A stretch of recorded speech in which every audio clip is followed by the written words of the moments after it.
ఎవడు అడ్డం వస్తే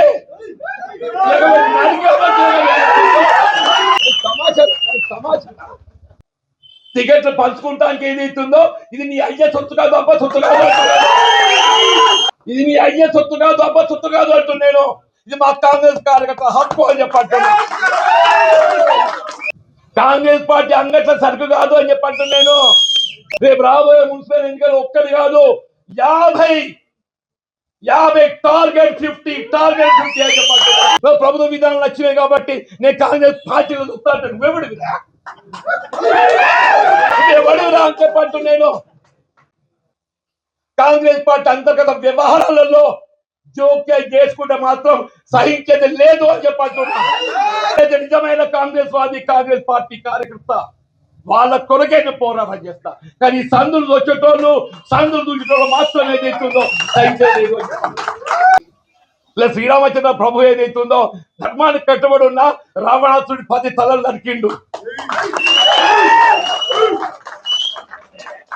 రావణాసుడి 10 తలలు నరికిండు. నువ్వెంత నీకు ఒక్క తలకాయ ఉంది.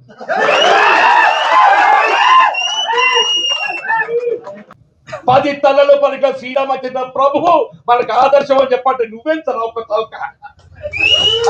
ప్రజాస్వామ్యం నిలబెట్టడానికి కొరకు నా కార్యకర్తల హక్కులు నిలబెట్టడానికి కొరకు వాళ్ళు ఏదైతుందో ఆ చివరి క్షణం వరకు నేను పోరాటం చేస్తా. మీ హక్కు నిలబెడతా. పార్టీలో 50 స్థానాలు కైవసం చేసుకోవాలి. కాంగ్రెస్ పార్టీ జెండా ఎగరవేయాలి. అడ్డమంటే ఇవాళ పాండవులు అటువంటి అజ్ఞాతవాసం చేసింది. ధర్మానికి కట్టుబడ్డ పాండవులు ఏదైతుందో అజ్ఞాతవాసం చేసింది.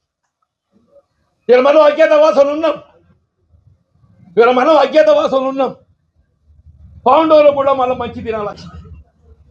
మనం కూడా మంచి తినాలి చెప్పారు. మనం కూడా తప్పకుండా వాళ్ళు ఏదైతుందో మీకు నేనండా నాకు మీరండా. మనకు కాంగ్రెస్ పార్టీ అన్న